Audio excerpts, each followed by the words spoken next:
ಎಂಬುವರಿಗೆ ಅವಾಚ್ಯವಾಗಿ ನಿಂದಿಸಿ ಹಲ್ಲೆ. ಆರೋಪಿಗಳ ಬಂಧನಕ್ಕೆ ಒತ್ತಾಯಿಸಿ ತಹಶೀಲ್ದಾರ್ಗೆ ಮನವಿ. ಆರೋಪಿಗಳನ್ನು ಬಂಧಿಸಿ ಕಠಿಣ ಕ್ರಮ ಕೈಗೊಳ್ಳಬೇಕು.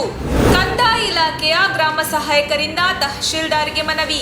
ಚಿತ್ರದುರ್ಗ ಜಿಲ್ಲೆಯ ಹೊಳಲ್ಕೆರೆ ತಾಲೂಕಿನ ಕಾಳಘಟ್ಟ ಫಿರ್ಕಾದ ಗ್ರಾಮ ಸಹಾಯಕರಾದ ತಿಮ್ಮಪ್ಪನವರನ್ನು ಅವಾಚ್ಯವಾಗಿ ನಿಂದಿಸಿ ಹಲ್ಲೆ ನಡೆಸಲಾಗಿದೆ ಎಂದು ಆರೋಪಿಸಿ ಆರೋಪಿಗಳನ್ನು ತಕ್ಷಣವೇ ಬಂಧಿಸುವಂತೆ ಒತ್ತಾಯಿಸಿ ತಹಶೀಲ್ದಾರರಿಗೆ ಮನವಿ ಸಲ್ಲಿಸಲಾಯಿತು. ಕರ್ತವ್ಯದ ನಿಮಿತ್ತ ನವೋದಯ ಯೋಜನೆಯಡಿ ಪಿಂಚಣಿದಾರರ ಮಾಹಿತಿಯನ್ನು ಪಡೆಯುವ ಸಲುವಾಗಿ ದಯಾನಂದ ಮತ್ತು ರಾಜಪ್ಪನವರನ್ನು ಭೇಟಿ ಮಾಡಿದ ದಾಖಲಾತಿಗಳನ್ನು ಪಡೆಯಲು ಹೋದ ಸಂದರ್ಭದಲ್ಲಿ ಗ್ರಾಮ ಸಹಾಯಕರಿಗೆ ದಾಖಲಾತಿ ನೀಡದೆ ಅವಾಚ್ಯ ಶಬ್ದಗಳಿಂದ ನಿಂದಿಸಿದ್ದಲ್ಲದೆ ಮಾರಣಾಂತಿಕವಾಗಿ ಹಲ್ಲೆ ಮಾಡಿದ್ದಾರೆ ಎಂದು ಆರೋಪಿಸಲಾಗಿದೆ. ತಕ್ಷಣವೇ ಆರೋಪಿಗಳನ್ನು ಬಂಧಿಸಿ ಕಠಿಣ ಕ್ರಮ ಕೈಗೊಳ್ಳಬೇಕು. ಈ ಮೂಲಕ ಪ್ರತಿಯೊಂದು ಇಲಾಖೆಗಳಲ್ಲೂ ಸಹ ನೌಕರರು ನಿರ್ಭಯವಾಗಿ ಕರ್ತವ್ಯ ನಿರ್ವಹಿಸುವಂತಹ ವಾತಾವರಣ ನಿರ್ಮಾಣವಾಗಬೇಕು.